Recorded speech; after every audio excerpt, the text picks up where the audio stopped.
Hello friends, welcome back to my channel rainbow. और मोगरा, गुलाब, गुड़हल सारे ही पौधे में इस तरह बढ़िया से बढ़िया फ्लावरिंग हो, कलियाँ आए, इसके लिए बहुत बढ़िया फर्टिलाइज़र बताने वाली हूँ, जिनसे मिट्टी तो एसिडिक बनेगी ही, साथ में ये पौधे को हेल्दी बनाए रखेगा। इसमें इतने सारे न्यूट्रिशन होते हैं, साथ में ये कलियाँ बनाने में मदद करेगी और कीड़े मकोड़े को भी भगाएगी। तो ये फर्टिलाइज़र कैसे बनाते हैं आगे मैं बताने वाली हूँ।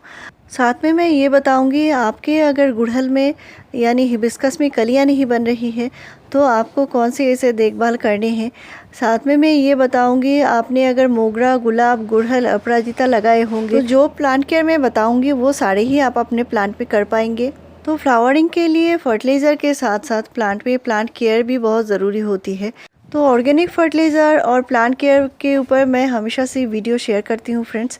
आप अगर मेरे चैनल पर नए हैं तो मेरे चैनल को ज़रूर सब्सक्राइब कर लीजिए। तो हमारे जो समर के फ्लावरिंग प्लांट्स होते हैं, ये इनको पूरे दिन के धूप में रखेंगे तो ये बढ़िया से बढ़िया फ्लावरिंग करेंगे। लेकिन हमारे जो हाइब्रिड हिबिस्कस होते हैं, इनको पूरे दिन के धूप नहीं चाहिए, क्योंकि इनको पूरे दिन के धूप देंगे तो प्लांट ख़राब हो सकती है, क्योंकि इनको 4 से 5 घंटे का धूप ही काफ़ी होती है। ये हाइब्रिड होते हैं। लेकिन जो देसी गुड़हल होते हैं, मोगरा होते हैं, अपराजिता होते हैं या देसी गुलाब प्लांट अगर लगाए हैं तो इनको आप फुल डे सनलाइट में रख सकते हैं। इससे ये बढ़िया से बढ़िया फ्लावरिंग करेंगे।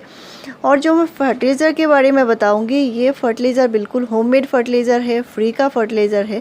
इसमें इतने सारे न्यूट्रिशन होते हैं जिससे प्लांट बढ़िया से बढ़िया ग्रोथ करता है और फ्लावरिंग भी करता है, क्योंकि इसमें कैल्शियम होता है, पोटेशियम होता है, मैग्नीशियम होता है, साथ में इसमें विटामिन बहुत सारे होते हैं, एंटीऑक्सीडेंट है। और ये क्या काम करता है, मिट्टी में अगर कीड़े मकोड़े लगे हुए हैं तो इसकी जो स्मेल होती है, इससे कीड़े मकोड़े भी चले जाते हैं।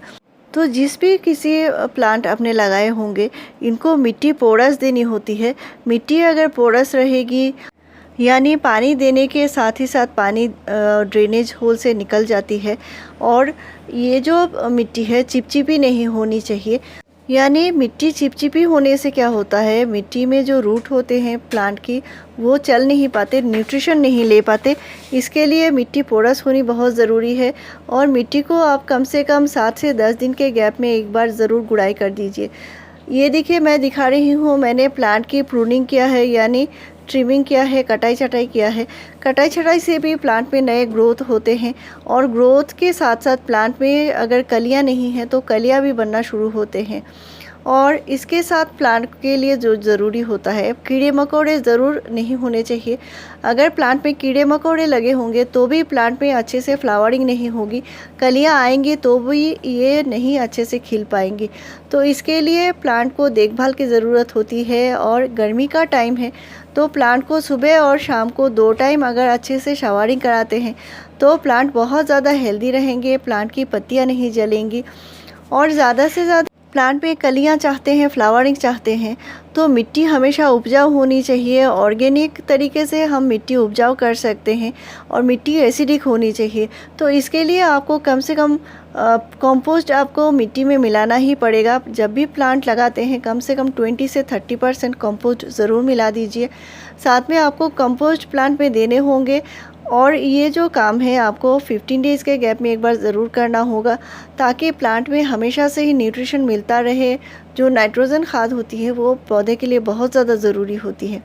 साथ में मैं ये दिखा रही हूँ, ये देखिए, एक बहुत ज़रूरी फर्टिलाइज़र जो मैं यहाँ पे बनाया है मौसम्बी के छिलके से। आपके पास अगर और कोई भी साइट्रस फ्रूट का छिलका है, जैसे नींबू के छिलके हैं, संतरे के छिलके हैं, इस तरह के छिलके अगर हैं तो इनसे आप बना सकते हैं। मैंने यहाँ पे 2 मौसम्बी के छिलके लिए हैं और इनको भिगा कर रखा है 2 दिन के लिए। और 2 दिन रखने के बाद इसका जो पानी है, आप देख सकते हैं इसका कलर कैसे चेंज हो चुका है।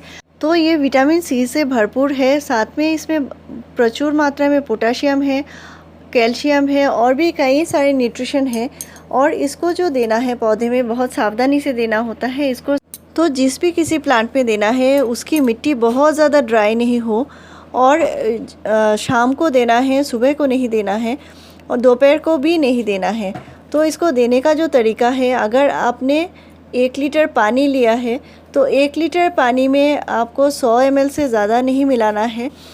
100 ml काफ़ी होता है। और जिस भी किसी प्लांट पे देंगे वो प्लांट थोड़ा पुराना होना ज़रूरी है। जैसे 6 महीना पुराना प्लांट है उस प्लांट पे दे सकते हैं। नए नए लगाए हुए प्लांट पे कभी भी ऐसा फर्टिलाइज़र नहीं देना है। और इसे देने से मिट्टी में जो कीड़े मकोड़े होते हैं वो भी चले जाते हैं। मिट्टी में जितने सारे बैक्टीरिया होते हैं वो भी चले जाते हैं। इसको सिर्फ महीने में एक ही बार इस्तेमाल करना है और पौधे में एक साथ 100 ml से ज़्यादा नहीं देना है। तो ये मिट्टी को एसिडिक बनाएगी और प्लांट पे ज़्यादा से ज़्यादा कलियाँ भी बनाएगी।